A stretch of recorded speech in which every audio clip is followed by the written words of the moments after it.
Hey guys, what's up? It's Monkey and welcome to the off-season of the 2014-2015 NBA season of the Washington Wizards. So I did go ahead and just skip to the off-season after last game because we pretty much had no shot of making the playoffs unless an absolute miracle happened, and a miracle did not happen. We did not make the playoffs. We were, I think, like 8 games out of the 8th spot or something, so we weren't even particularly close to making the playoffs.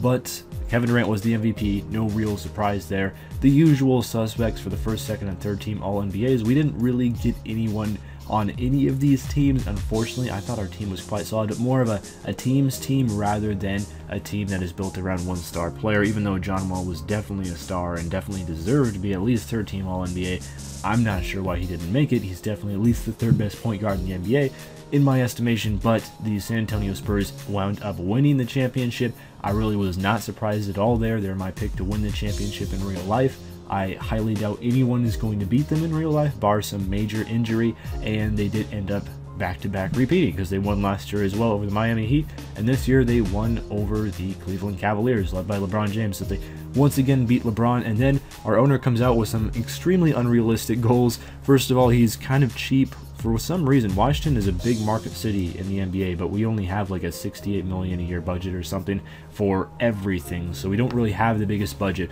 We also have, I believe, 3 number 1 draft picks or first round draft picks, so we did end up with the 13th and the 10th pick. The 10th was from the Nets, 13th was our own pick, and then I believe we also had the 18th pick with a trade from the Grizzlies, and that's all for our first round, and we don't have any second round picks because we traded them all away. I also wanted to hire a new coach. I'm not really a huge Randy Whitman fan, and I ended up hiring a coach which I am a big fan of, who is Dwayne Casey, who has just done an exceptional job with the Raptors in real life. So he ended up becoming our new head coach, and I'm really excited about that because he's a much better defensive coach, even though Randy Whitman does a good job as well. And one thing I didn't even know about is Luol Deng actually had a player option which he accepted for $10 million, so he's on the books for $10 million next year. I do not want him on the books. I completely did not know about his player option, which was really just my bad. So he's going to have to get traded during the draft itself, so we will end up doing that. It's just a matter of which team he ends up going to. And so getting to the draft, immediately we get a call from the Utah Jazz with the first overall pick.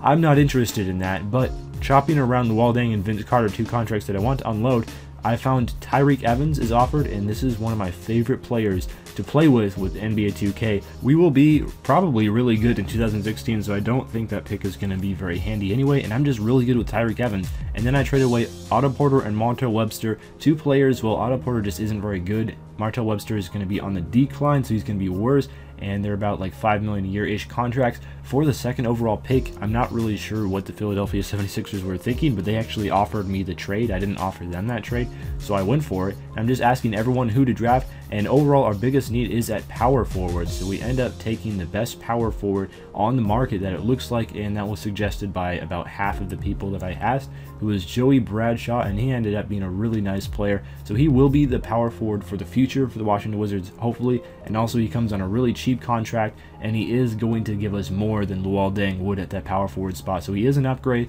and he is cheaper, and he's younger, so he's going to develop. And then our next pick is later on at pick number 13, because we did not trade away the 13th pick, and we are just going ahead and asking everyone what they want to do, and it looks like most people want to draft into the big men, so we drafted this guy Marshall Johnston. Obviously these people are fake, however 2K did a lot of work on how the draft classes work now, and it's a lot better now. The rookies are a lot more realistic. There's a lot more information about them, scouting information. So I really like it quite a bit, and often the 2K rookies are a little bit more realistic in rating than the draft classes that you can download online, which is the reason why I prefer to use the 2K rookies, because I don't want to get some rookies that are just way too high or way too low overall, and it's not very realistic. So we ended up taking a small forward on our next pick, and we didn't really have too much of a need for him, but maybe he'll be a decent wing player off the bench in case we have some injuries later on. So going into free agency, I was still cap strapped even after trading away Luol Deng, because I took on Tyreke Evans' contract, and also just because the Wizards do not have a whole lot of money to put towards personnel.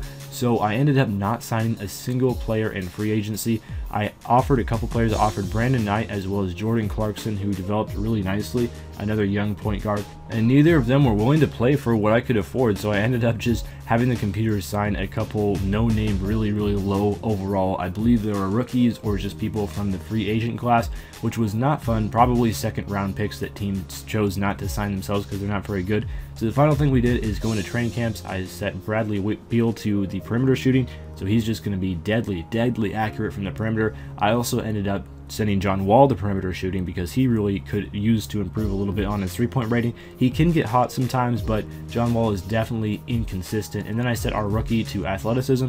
He was already kind of a freak athlete, and now he's just more of a freak athlete. I was debating with sending him to untapped potential, but that is also the most expensive one.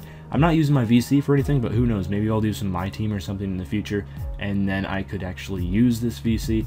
But in terms of the MyGm, I don't really use it up all that often, so the main thing it's for is just spending it on the camps. So it was mainly just John Wall, Bradley Beal, and the rookie Joey Bradshaw who went to the camps.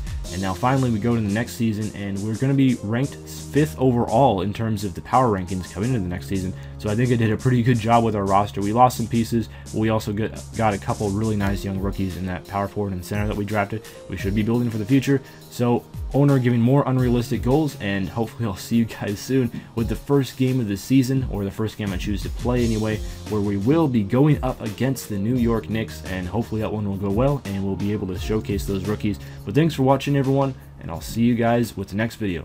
Farewell.